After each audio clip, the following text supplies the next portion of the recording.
আজকের মুভির শুরুতে আমরা মরুভূমির উপর দিয়ে একদল সেনাকে যেতে দেখতে পাই। এই সেনা দলের প্রধানের নাম ওয়াং। সে মূলত তাদের রাজার আদেশে এখানকার ডাকাতদের মারতে এসেছে।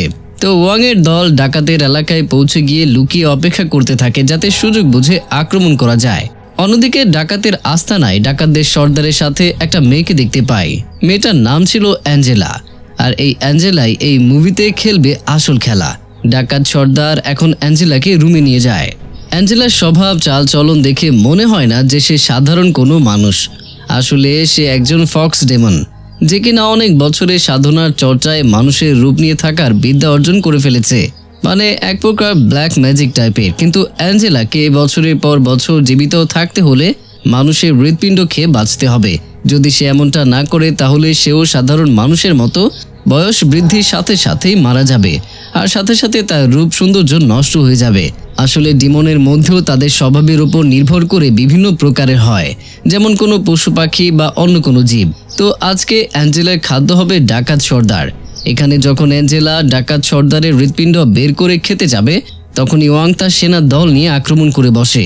এরপর ওয়াং যখন অ্যাঞ্জেলাকে দেখে তখন একটা সাধারণ মেয়ে মনে করে, আর বিপদে আছে মনে করে তাকে উদ্ধার করে। অ্যাঞ্জেলা ওয়াং এর এই হিরোগিরি দেখে মুগ্ধ হয়ে যায় আর এক দৃষ্টিতে তাকিয়ে থাকে। এরপর ওয়াং আর তার সেনারা ডাকাতদের শেষ করে অ্যাঞ্জেলাকে নিয়ে তাদের রাজ্যে ফিরে আসে। এখানে আমরা দেখতে পাই ওয়াং বিবাহিত আর তার স্ত্রীর নাম ক্রিস্টিনা। এটা দেখে অ্যাঞ্জেলা ভেতরে ভেতরে জেলাস ফিল করে আর মনে মনে সিদ্ধান্ত নেয় ক্রিস্টিনাকে সরিয়ে সে ওয়াং এর মন জয় করে ওয়াংকে নিজের করে নেবে। এরপর দেখা যায় অ্যাঞ্জেলা ওয়াং এর দাসী হয়ে সেই রাজ্যে থাকতে শুরু করে। কিছুদিন পরে দেখা যায় অ্যাঞ্জেলা এই রাজ্যে আসার পর থেকে প্রতি রাতে একজন করে মানুষ মারা যাচ্ছে, আর কেউ তাদের এত নিষ্ঠুরভাবে মেরে তাদের হৃৎপিণ্ড খুবলে বের করে নিয়েছে, সেটা খুবই ভয়ঙ্কর। তাই এই রহস্য বের করার দায়িত্ব নিজের কাঁধে তুলে নেয় ওয়াং, আর সে প্রতি রাতে নিজে পাহারা দেবার সিদ্ধান্ত নেয়। এক রাতে সে যখন তার সেনার সাথে রাজ্য পাহারা দিচ্ছিল, তখন তার পুরাতন এক বন্ধু ইয়ংকে দেখতে পাই রাস্তায় পড়ে আছে। সে প্রায় 10 বছর পর রাজ্যে ফিরে এসেছে। আসলে ইয়ং ও ওয়াং এর মতো সেনাবাহিনী প্রধান ছিল, কিন্তু সে মনে মনে ক্রিস্টিনাকে পছন্দ করত। বলা যায় একতরফা ভালোবাসা। কিন্তু ক্রিস্টিনা আবার ওয়াংকে বিয়ে করে নেয়। এখানে ইয়ং মনে অনেক কষ্ট পায়, তাই সে রাজ্য ছেড়েই চলে যায়। ইয়ং এর চলে যাবার কারণ ওয়াংও জানতো, কিন্তু এখন ইয়ং এর শরীরের অবস্থা খুব একটা ভালো না, তাই তাকে ওয়াং তার নিজের বাড়িতে আশ্রয় দেয়। এখানে অ্যাঞ্জেলা দাসী হয়ে ভালো করে যত্ন নিতে থাকে তার, কিন্তু অ্যাঞ্জেলার আসল উদ্দেশ্য তার মন জয় করা। এরপর আমরা একটি লেজার ডিমনকে অ্যাঞ্জেলার কাছে আসতে দেখি। লেজার ডিমন অ্যাঞ্জেলাকে অনেক ভালোবাসে, আর এখানে জানা যায় লেজার ডিমনই রোজ রাতে মানুষ মেরে তাদের হৃৎপিণ্ড এনে অ্যাঞ্জেলাকে দেয়, যাতে সে এটা খেয়ে দীর্ঘদিন বেঁচে থাকতে পারে আর সুন্দরী যুবতী থাকতে পারে। কিন্তু অ্যাঞ্জেলা তো তাকে আর ভালোবাসে না। তার মনে চিন্তা সবসময় ঘুরে কিভাবে ক্রিস্টিনাকে সরিয়ে দিয়ে ওয়াংকে নিজের করে নেবে। এরপর আমরা দেখি ইয়ং এর জ্ঞান ফিরে এসেছে, আর জ্ঞান ফেরার পর সে ইয়ং আর তার পরিবারকে ধন্যবাদ জানিয়ে চুপচাপ ওয়াং এর বাড়ি থেকে বের হয়ে আসে। এরপর বাজারে গিয়ে খাবার খাওয়ার সময় মারিয়া নামের এক মেয়ের সাথে তার পরিচয় হয়, যে নিজেকে ডিমন হান্টার বলে দাবি করে। মারিয়ার আসলে ডিমন সম্পর্কে তেমন ধারণা ছিল না, কিন্তু সে একটা ডিমনকে মারতে এসেছে যে তার বাবাকে মেরে ফেলেছে। আর ডিমন সম্পর্কে মারিয়া যা কিছুই জেনেছে তা সব বাবার কাছ থেকেই জেনেছিল। এখন সে তার বাবার মৃত্যুর প্রতিশোধ নিতে চায়। এখানে কথা বলতে বলতে আলাপ করতে করতে মারিয়া আর ইয়ং এর ভালো বন্ধুত্ব হয়ে যায়। এরপর আমরা সেখানে ক্রিস্টিনাকে আসতে দেখি। সে এসে বলে, আমার অ্যাঞ্জেলার উপরে সন্দেহ হয় যে সে একটা ডিমন, কারণ সে আসার পর থেকেই রাজ্যে এমন হত্যাকাণ্ড শুরু হয়েছে। আর একবার আমি অ্যাঞ্জেলার হাত ভুল করে কেটে ফেলেছিলাম, আর সেই ক্ষত আপনা আপনি পূরণ হয়ে যায়। শুধু তাই নয়, সে মানুষের চোখের দিকে তাকিয়ে মানুষকে বশ করে ফেলতে পারে। আর এসব কারণে আমার অ্যাঞ্জেলাকে সন্দেহ হয়। এসব কথা বলে ক্রিস্টিনা ইয়ং এর কাছে সাহায্য চায়। যেহেতু ইয়ংও এখনও ক্রিস্টিনাকে পছন্দ করে, তাই সে তাকে সাহায্য করতে রাজি হয়ে যায়। এরপর ইয়ংও সেই সব লাশগুলোকে পরীক্ষা করে দেখে যাদের মেরে হৃৎপিণ্ড বের করে নেওয়া হয়েছে। মারিয়াও তার সাথে সাথে যায়, আর সে বলে এটা কোনো ডিমনের কাজ, আর এই ডিমনই আমার বাবাকে মেরেছে। এরপরই তারা একই সাথে এই খুনের পেছনে কার হাত থাকতে পারে তা অনুসন্ধান করতে লেগে পড়ে। এরপর একদিন রাতে ইয়ংও আর মারিয়া পাহারা দেবার সময় লিজার্ড ডিমনের মুখোমুখি হয়ে যায়। ইয়ংও তো সাহসিকতার সাথে তার সাথে লড়াই করতে শুরু করে, আর তাদের এই লড়াইয়ে শোরগোল শুনে সব সৈনিকও সেখানে পৌঁছে যায়। কিন্তু লিজার্ড ডিমন ইয়ংকে ফাঁকি দিয়ে সেখান থেকে পালাতে সক্ষম হয়। এরপর ইয়ংও নিজের ওপরেই রাগ করে, কারণ তার এত কৌশলের পরেও সে ডিমনকে ধরে রাখতে পারেনি। এরপর মারিয়া আর ইয়ংও কিছু তথ্য পায়, যাতে জানা যায় অ্যাঞ্জেলা তার ব্যাপারে ওয়াংকে যেসব তথ্য দিয়েছে সব মিথ্যে। আসলে সে যে লোকের মেয়ে বলে পরিচয় দিয়েছিল তার কোনো মেয়ে ছিল না, আর তার থেকে বড় কথা সেই লোককেও এভাবেই মেরে হৃৎপিণ্ড বের করে নেওয়া হয়েছে। এরপর ইয়ংও আর মারিয়া এই সত্যতাকে জানার জন্য সরাসরি অ্যাঞ্জেলার সাথে কথা বলতে যায়। অ্যাঞ্জেলা সব শুনে ইমোশনাল ভাব এনে বলে, হ্যাঁ সে মিথ্যা বলেছে, কারণ সে ওই লোকের মেয়ে ছিল না, বরং তার দাসী ছিল। আর একজন দাসীকে কে আশ্রয় দেবে এই ভেবে আমি মিথ্যা বলেছি যে আমি তার মেয়ে। এরপর মারিয়া একটি বোতলে কিছু ফক্স ডেমনের অংশ এনে অ্যাঞ্জেলার হাতে ধরে, যেটা আসলে ফক্স ডেমনের আশেপাশে থাকলেই জ্বলজ্বল করবে, কিন্তু এতেও কিছু প্রমাণ হয় না। আর ওয়াং আর তার বাহিনী এখনো অ্যাঞ্জেলাকে সাধারণ মানুষ মনে করে। এরপর ক্রিস্টিনা ও ওয়াংকে বলে যে তার সন্দেহ হয় এইসব বিষয় নিয়ে। এরপর মারিয়া বলে ডিমনের শরীরে কোথাও না কোথাও কোনো চিহ্ন থাকবে যাতে প্রমাণ করতে পারা যাবে। এরপর অ্যাঞ্জেলাকে নিয়ে আলাদা রুমে তারা চলে যায়। এরপর ক্রিস্টিনা আর মারিয়া অ্যাঞ্জেলার পুরো কাপড় খুলে তার শরীরটাকে চেক করতে থাকে, কিন্তু কোনো চিহ্ন পায় না। তখন তারা ভাবে হয়তো অতিরিক্ত সন্দেহের বশে তারা তাকে ভুল ভাবছে। রাতের বেলা ওয়াং এর কথায় ক্রিস্টিনা অ্যাঞ্জেলার কাছে ক্ষমা চায়, আর অ্যাঞ্জেলাও তাকে দ্রুত ক্ষমা করে দেয় আর বলে আমিও তোমার জায়গায় থাকলে এমনটাই করতাম।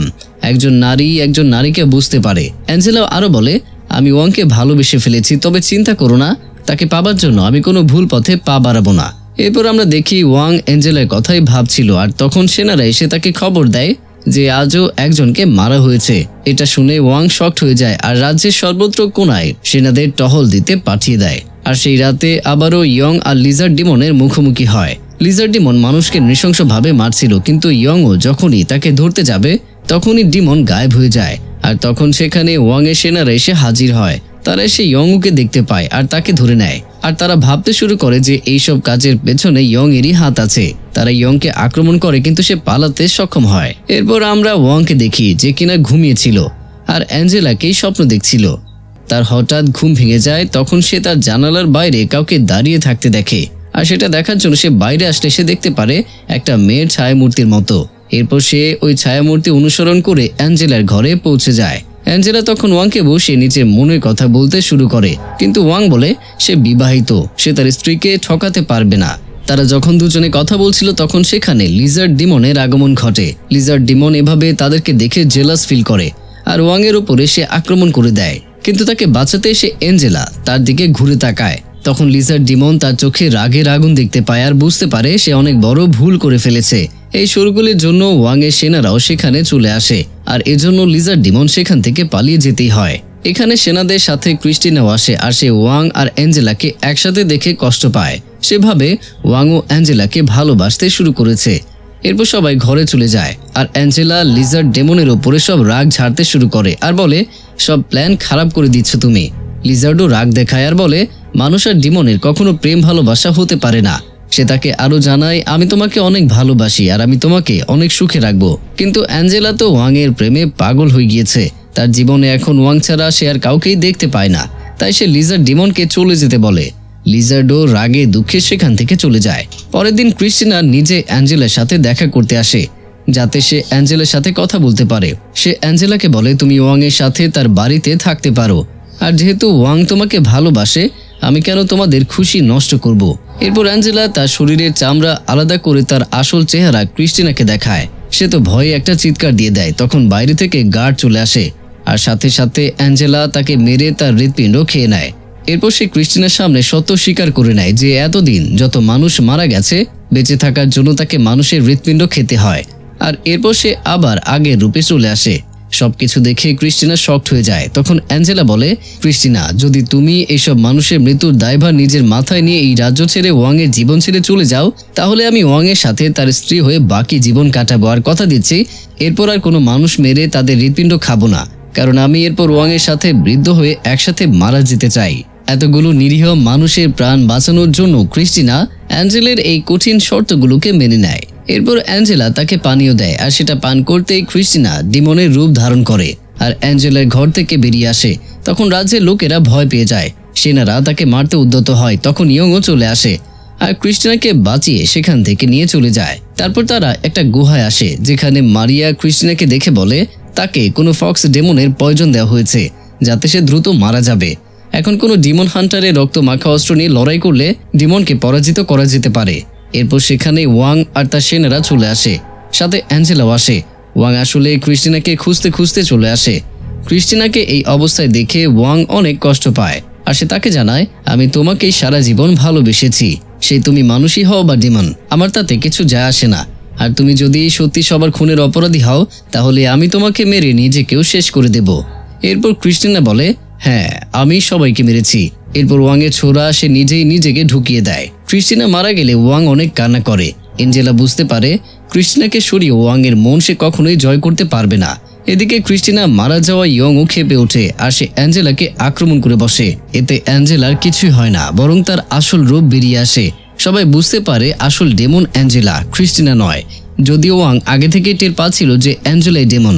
এবার ওয়াং হাত জোর করে মিনতি করে ক্রিস্টিনার জীবন বাঁচানোর জন্য, তার বদলে সে নিজের জীবন দিয়ে দেবে। এবার ওয়াংও ক্রিস্টিনার মতো ছোড়া বুকে ঢুকিয়ে মারা যায়। এটা দেখে অ্যাঞ্জেলা অনেক কষ্ট পায়, তাই সে তার ভেতরে লুকিয়ে রাখা বহুদিনের সঞ্চিত শক্তি বের করে তা দিয়ে ওয়াং আর ক্রিস্টিনাকে বাঁচাতে যায়। কিন্তু তখন লিজার্ড ডেমনের আগমন ঘটে। সে অ্যাঞ্জেলার শক্তি কেড়ে নেয় আর বলে, মানুষের জন্য তোমার শক্তি অপচয় করার মানেই নেই।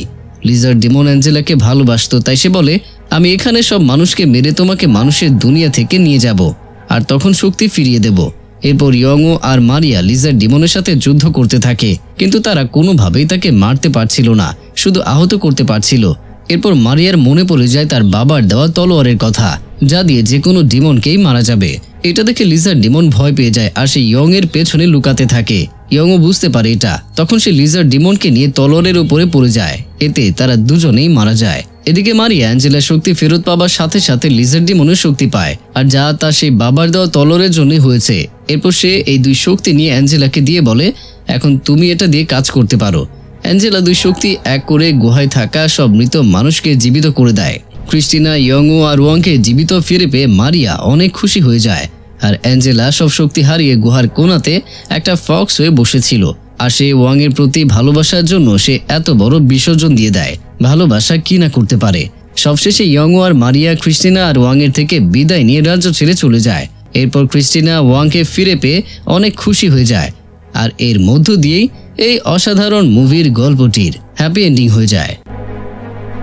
তো প্রিয়জনেরা, কেমন ছিল আজকের মুভির গল্পটি আর আমার এক্সপ্লেনেশন, সেটা অবশ্যই কমেন্টের মাধ্যমে জানাতে ভুলবেন না। দেখা হচ্ছে পরের ভিডিওতে। ততক্ষণ পর্যন্ত সবাই ভালো থাকুন, সুস্থ থাকুন আর অবশ্যই আমাকে মনে রাখুন।